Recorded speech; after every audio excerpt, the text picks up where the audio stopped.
এই মেয়েটি একটি আয়না তুলে দূরে বসে থাকা এক নিশানাবাজের অবস্থান বোঝার চেষ্টা করছিল, কিন্তু নিশানাবাজ সঙ্গে সঙ্গেই বুঝে ফেলে হেসে উঠল। সে ভাবল মেয়েটি শুধু সিনেমা দেখে এসব করছে, কারণ এত দূর থেকে শুধু আয়না দিয়ে কারো অবস্থান বের করা সম্ভব না। অহংকারে সে ট্রিগার চাপল, আর আয়নাটা সাথে সাথেই ভেঙে গেল। কিন্তু মেয়েটি থামল না, সে আবার সাহস করে আরেকটা আয়না আগের থেকে একটু উপরে তুলে ধরল। নিশানাবাজ আবার গুলি চালালো এবং সেটাও ভেঙে দিল, কিন্তু সে বুঝতেই পারল না যে সে নিজেই ফাঁদে পড়ে গেছে।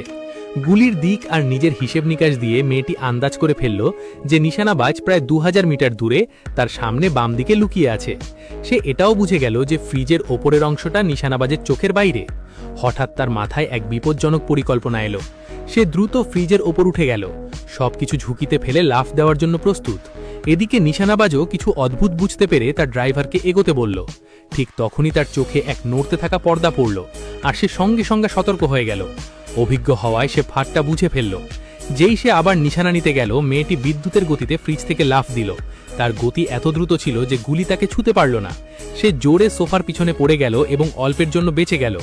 ব্যথা সহ্য করে সে সোফার নিচে রাখা পিস্তলটা ধরার চেষ্টা করল, কিন্তু ছুঁতেও পারছিল না। শেষ শক্তি দিয়ে সে সোফাটা উল্টে দিল, এতে নিশানাবাজের দৃষ্টি কিছুক্ষণ আটকে গেল। ঠিক তখনই সে এমন কিছু দেখল যা সে কল্পনাও করেনি। তার চাচা সোফার নিচে একটি লং রেঞ্জ বন্দুক লুকিয়ে রেখেছিল। এতক্ষণ সে শুধু বাঁচার চেষ্টা করছিল, কিন্তু এখন সবকিছু বদলে গেছে। এবার তার কাছে পাল্টা জবাব দেওয়ার সুযোগ এসেছে। সে দ্রুত বন্দুকটা প্রস্তুত করে 2000 মিটার দূরের নিশানায় তাক করল। ওদিকে নিশানাবাজ নিশ্চিন্তে আবার প্রস্তুতি নিচ্ছিল। সে বুঝতেই পারেনি যে পরিস্থিতি পুরো পাল্টে গেছে, কিন্তু দূরবীন দিয়ে তাকাতেই সে থমকে গেল। যাকে সে সহজ শিকার ভাবছিল, সেই মেয়েটি এখন তার দিকে বন্দুক তাক করে দাঁড়িয়ে আছে। তার আত্মবিশ্বাস ভেঙে গেল, হাত কাঁপতে শুরু করলো।